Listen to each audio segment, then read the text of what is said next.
that everyone has a right to demonstrate peacefully for those issues that they want to raise with their governments. There is a social contract in place between governments and people, and it is important to have that freedom of speech, provided that it is done peacefully. And I think that in the case that we had, where much property, in fact lives and property were lost, it was unfortunate, and we believe that in addressing the demands that were made by the young people, perhaps this is a lesson that we can take into the future on how we engage on such issues.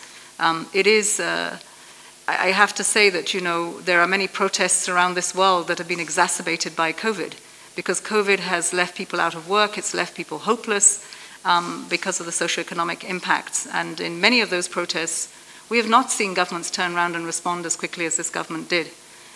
So the UN's response to this is that we must make sure that what happened in these protests is we are able to address those issues, those gaps, and to begin the reform. In fact, I would say the transformations that are needed to address many of these outstanding issues. And for that, we need an engaged youth, and we need an engaged government.